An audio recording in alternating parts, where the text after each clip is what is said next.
जय हिंद मेरे प्यारे बच्चों को। देखिए एसएससी जीडी में जब इस टाइप के सवाल पूछे गए थे तो समझ लीजिए इस टाइप के क्वेश्चनों को बच्चे 2-2, ढाई-ढाई, 3-3 मिनट में आंसर निकाल पा रहे थे और वो भी 3 मिनट लगाने के बाद भी बच्चों का आंसर गलत आ जा रहा था, कोई भी ऑप्शन मैच नहीं कर पा रहा था।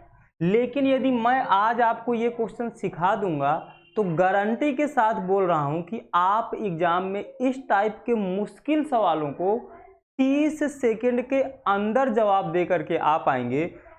इस बात की 100% की गारंटी रहेगी यदि आपने ये वीडियो लास्ट तक देख लिया।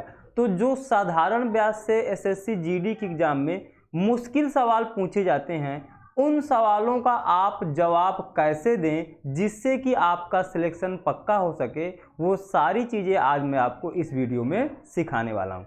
तो वीडियो को ध्यान से देखिए, ध्यान से चीज़ों को समझते चलिएगा। चलिए पहली बात मैं आपको बता दूं, जो मैं हमेशा बोलता हूं, कोई भी राशि परसेंटेज में हमेशा 100% होती है, यानी मूलधन परसेंटेज में हमेशा 100% होता है। ये बात सभी को क्लियर हो जाना चाहिए। अब यदि आप इस क्वेश्चन को साधारण ब्याज से लगाएंगे ना, मतलब इतना कॉम्प्लिकेटेड, आपको दर दिया है, समय दिया है, मिश्र धन दिया है, तो पहले फार्मूला लगाओ। SI बराबर बहुत लंबा चौड़ा A बराबर P प्लस SI यानी PRT अपॉन 100, उसको सॉल्व करो, वहां से P का मान निकालो, फिर वहां से P का मान निकालने के बाद P का मान यहाँ रखो, ये रखो, फिर ये रखो, तो फिर वहां से साधारण ब्याज निकालो। बहुत मुश्किल काम है, लेकिन इसको हम आसान बना देंगे, बिल्कुल आसान बना देंगे। देखिए मूलधन तो आपका हमेशा कितने परसेंट होता है? 100% होता है, कोई दिक्कत वाली बात नहीं है, यानी मूलधन हो गया आपका 100। अब ये बताओ, एक साल में आपको 8.5% ब्याज मिल रही है। एक साल में यदि 8.5% ब्याज मिल रही है तो 4.5 साल में आपको कितनी ब्याज मिलेगी? मुझे सिर्फ ये बता दीजिए।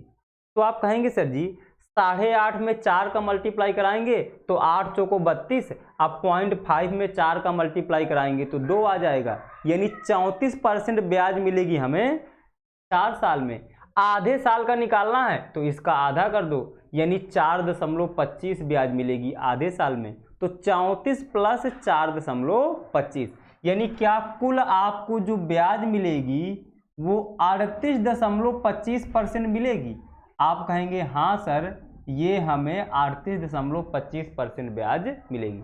एक बार इसको फिर समझाऊं। एक साल में 8.5%, तो पहले 4 साल की ब्याज निकाल लो तो 34% आएगी। आधा साल की ब्याज है, इसको आधा कर दो और जोड़ दो 34 में, तो 38.5% कुल ब्याज आएगी। ये मूलधन है, ये ब्याज है, इन दोनों को जोड़ दो तो क्या आपको 38.25% जो ये बनेगा, तो क्या ये आपका मिश्र धन हो जाएगा?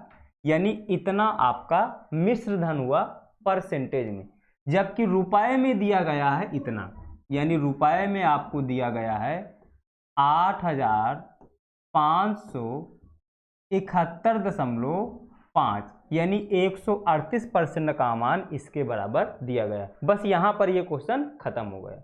अब आगे पढ़ो, कह रहा है उसी धनराशि का, धनराशि तो वही है, कोई दिक्कत नहीं है, 10 सही 1/2%, कितने परसेंट? 10.5%। कितने साल में? 6 सही 2 साल का ब्याज बताना है। तो पहले इसको सही बटा को ढंग से लिखो, तो 10 दूना 20, 20 एक 21/2%, तो ये 21/2% आएगा। ठीक है, अब बताओ मैं कहूं यदि एक साल में आपको 10% ब्याज मिल रहा है तो 4 साल में कितना मिलेगा? 10 में 4 का मल्टीप्लाई करा देंगे, 5 का पूछता तो 5 का मल्टीप्लाई करा देते। एक साल में आपको इतनी ब्याज मिल रही है, आपको इतने साल का निकालना है, 6 सही 2/3, तो इसको पहले सही बटे में तोड़ लो, तो 6 3 18, 2 20/3, यानी ये कितना हो जाएगा? 20/3 साल का आपको ब्याज बताना है। तो एक साल के ब्याज में मल्टीप्लाई करा देते। ठीक है, इसको काटो भाई, 7 3 21 और 2 पंचे 10, यानी 2 धाम 20, यानी क्या आपको जो ब्याज मिलती वो 70% ब्याज मिलती, जो आपको ब्याज मिलती वो तो 70% ही मिलती ना। यानी एक्चुअल में आपको 70% का मान बताना है, क्योंकि ब्याज पूछा है। अब ब्याज हमारी कितनी है, 70% है, यानी एक्चुअल में आपको 70% का मान बताना है। क्वेश्चन खत्म हो गया मेरे भाई। अब देखो, ये तो आपको 138.25% का मान पता है। 138 को आधा करोगे तो क्या ये 69 होगा? 138 का आधा तो 69 होता है। अब 25 का आधा करोगे तो 1.2% आएगा। बताओ, इसको आपने आधा किया तो इसको भी आधा कर दो, तो इसको आधा करोगे तो कितना आएगा मेरे भाई? 4, 2 और ये हो जाता 8 और ये हो जाता 5, यानी 4285 दशमलव कुछ आएगा। ये दशमलव के आगे करने की जरूरत नहीं है। इसका आधा कर दिया तो 4285 आएगा, 4285 दशमलव कुछ। ये बताओ, ये तो आपका 69.12% का मान इतना है। आपको 70% का मान बताना था, तो क्या जो 70% का मान होगा इससे थोड़ा सा ज्यादा होगा? ज्यादा से ज्यादा 10, 20, 30 नंबर ज्यादा होगा। ठीक है, तो बताओ ये क्या, ये दोनों तो आपके आंसर हो ही नहीं सकते थे, क्योंकि ये तो इससे कम है, इससे तो ज्यादा आपका आंसर आएगा। तो या तो ये आंसर होगा या तो ये आंसर होगा। लेकिन क्या बताओ, 4300 और 4500 में कौन सा आंसर होगा? थोड़ा सा ज्यादा होगा, यानी कि आपका 4340 एग्जैक्ट आंसर आना था। सीधा सीधा ए पार्ट हो जाना था, कोई कैलकुलेशन नहीं करना था मेरे भाई। और ये सबसे मुश्किल सवाल था एसएससी जीडी का, जिसको आप मैक्सिमम ज़्यादा से ज़्यादा टाइम लगता ना, तो बहुत ज़्यादा से ज़्यादा 40 सेकंड का टाइम लगना चाहिए। मैक्सिमम आप ऐसे क्वेश्चनों के आंसर 40 सेकंड में दे सकते हैं मेरे भाई। इन मुश्किल सवालों के आंसर आप 40 सेकंड में दे सकते हैं, जिन क्वेश्चनों में बच्चे 2-2 मिनट का, 3-3, 4-4 मिनट का टाइम लगाते हैं। उस क्वेश्चन को मैंने 40 सेकंड में करा दिया आपको।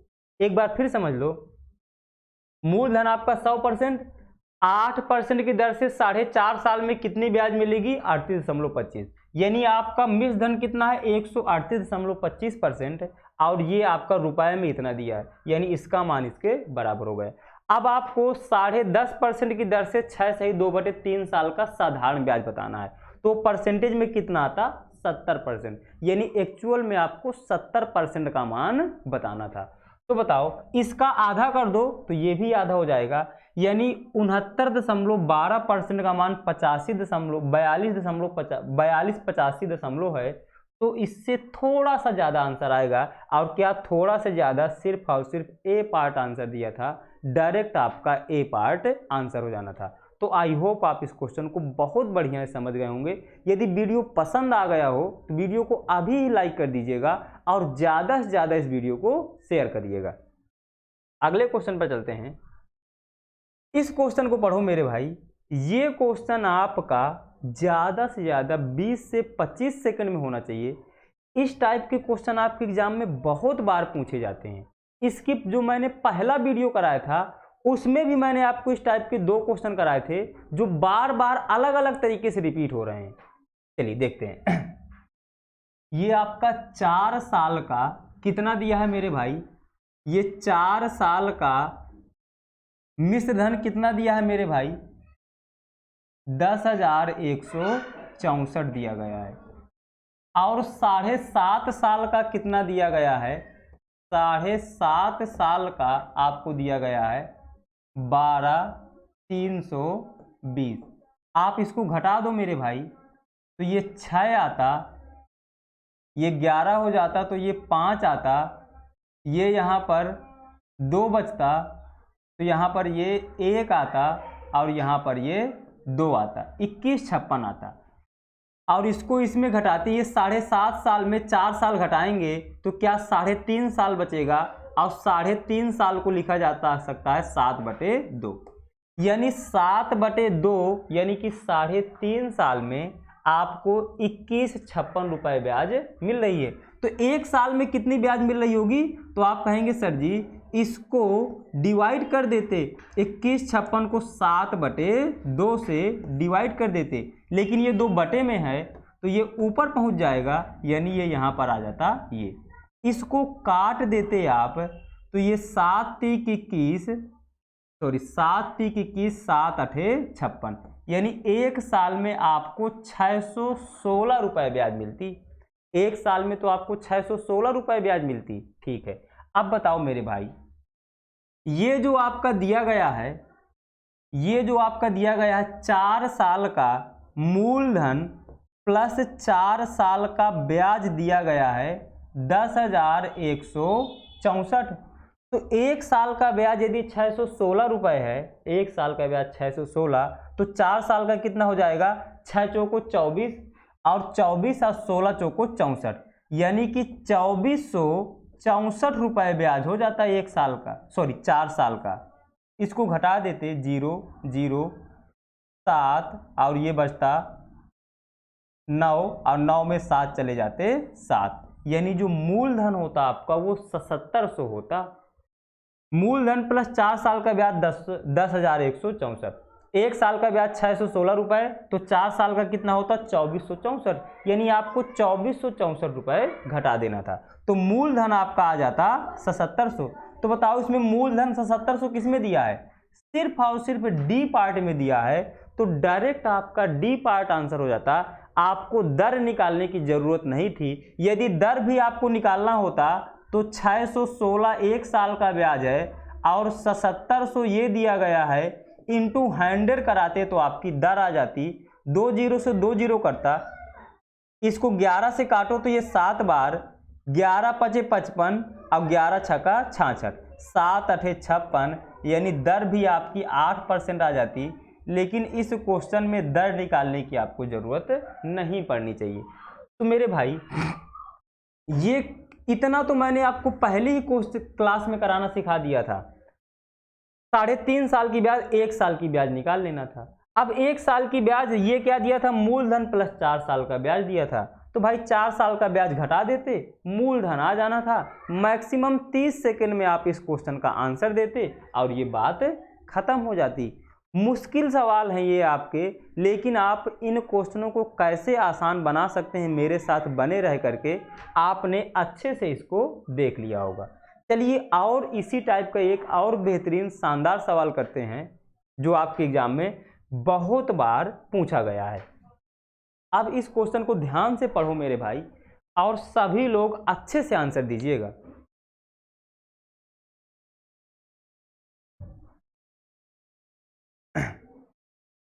ये क्वेश्चन आपका 20 सेकंड में आ जाएगा, ध्यान से पढ़ो। अरुण ने 7,000 रुपये की धनराशि 10% वार्षिक साधारण ब्याज पर 2 वर्षों के लिए निवेश किया। भारत ने एक निश्चित धनराशि 8% वार्षिक साधारण ब्याज की दर पर 5 वर्षों के लिए निवेश किया। यदि अरुण को प्राप्त मिश्र धन भारत को प्राप्त मिश्र धन के बराबर है तो भारत द्वारा निवेशित राशि बताना था, ये बताना था। ठीक है, कोई दिक्कत नहीं है। ये जो अरुण है, अरुण ने कितने रुपए लगाए हैं, 7,000 रुपए लगाए हैं। कितने साल के लिए, 2 साल के लिए। तो ये बताओ इसको एक साल में ब्याज कितनी मिल रही होगी, 700 रुपये मिल रही होगी। 10%, 7,000 का 10% तो 700 होगा, तो 2 साल में इसको ब्याज कितनी मिली होगी, 1400 रुपये मिली होगी। 2 साल में इसको ब्याज 1400 मिली होगी, यानी कि अरुण का जो मिश्र धन है वो कितना है, 8400 रुपये है। अरुण का जो मिश्र धन है वो कितना है, 8400 रुपये है। ये जितना मैंने काम अभी तक किया ये बिल्कुल बिना पेन का काम था। इसको लिखने के लिए आपको पेन की जरूरत नहीं पड़ना चाहिए। अरुण का तो मिश्र धन 8400 आ गया। ठीक है, एक बात और बताओ, मैंने क्या आपको ये हमेशा बताया है कि जो कोई भी राशि होती है वो परसेंटेज में कितनी होती है, 100% होती है। कोई भी राशि परसेंटेज में कितनी होती है, 100% होती है। तो मान लेते हैं कि जो भारत की निश्चित धनराशि थी वो कितनी थी, 100% थी। ये भारत की निश्चित धनराशि थी 100%। एक साल में उसको 8% का ब्याज मिलता है, तो 5 साल में क्या उसको 40% का ब्याज मिलेगा। 1 साल में 8%, तो 5 साल में 40% का ब्याज मिलता। मूलधन में आपने ब्याज जोड़ दिया, तो क्या जो ये भारत का मिश्र धन है वो क्या 140% के बराबर बनेगा? भारत का मिश्र धन 140% के बराबर हो जाएगा। अरुण का मिश्र धन 8400 के बराबर है।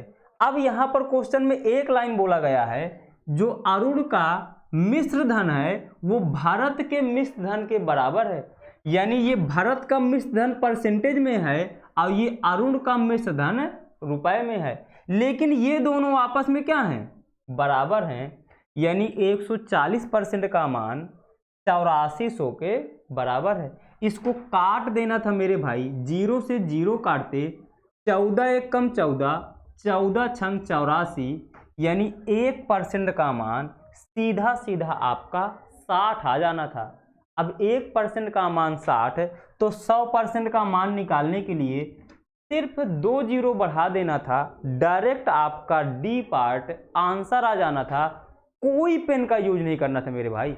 ये आपका बहुत मुश्किल सवाल था, एसएससी जीडी का साधारण ब्याज का सवाल, जिसको आपको मैंने इस क्वेश्चन को बिना पेन के करना सिखा दिया, तो आप समझ सकते हैं कि मेरे पढ़ाने का लेवल क्या होगा। जो आपके एग्जाम में मुश्किल सवाल आते हैं उन क्वेश्चनों को यदि मैं बिना पेन के सॉल्व करा सकता हूं, तो जो आपके आसान क्वेश्चन होंगे उनको तो आप 100% बिना पेन के सॉल्व ही कर सकते हैं। इस बात का तो आपको अभी तक यकीन हो जाना चाहिए। तो देखिए, मेरा मिशन है कि मैं प्रत्येक बच्चे को मैथ सिखाऊं और उसी की लैंग्वेज में सिखाऊं, उसको कुछ भी इधर उधर चेंज ना करना पड़े, कुछ कॉन्सेप्ट सीखे और उन्हीं पूरे कॉन्सेप्ट से पूरी मैथ को सॉल्व करे। ठीक है, तो आपको इस मेरे मिशन में आप सभी लोगों का मुझे साथ चाहिए। आप लोग मुझे ज़्यादा से ज़्यादा सपोर्ट करिए, ताकि मैं इस जो अपने मिशन पे निकला हूँ, इस मिशन पे मैं कामयाब हो सकूँ। ठीक है, तो आप लोगों की मुझे साथ की बहुत सख्त ज़रूरत है। तो आप लोग इस प्रकार की वीडियो को ज़्यादा से ज़्यादा शेयर करो मेरे भाई। सभी लोग वीडियो को लाइक किया करो। किसी प्रकार की कोई भी दिक्कत आ रही हो आपको पढ़ाई से रिलेटेड, कमेंट करो। आपको पढ़ाई में कोई दिक्कत नहीं आएगी, इस बात की मैं 100% जिम्मेदारी लेता हूं कि आपको पढ़ाई में कोई दिक्कत नहीं आएगी। ठीक है, तो चलिए, इसके बाद हम लोग टाइम एंड वर्क के आपको क्वेश्चन कराऊंगा, जो बार बार एग्जाम में पूछे जा रहे हैं। आसान क्वेश्चनों को कैसे 10 सेकंड में करें, मुश्किल क्वेश्चनों को कैसे 30 सेकंड में करें, जिन क्वेश्चनों में 2-2, 3-3 मिनट का टाइम लगता है। सारे चैप्टरों की मैं सीरीज चला रहा हूँ, आपको हर एक चीज़ सिखा दूंगा। बस आप लोग इस चैनल पर बने रहिएगा। ठीक है, तो मिलते हैं अपने नेक्स्ट क्लास पर। थैंक यू सो मच आपको ये वीडियो देखने के लिए।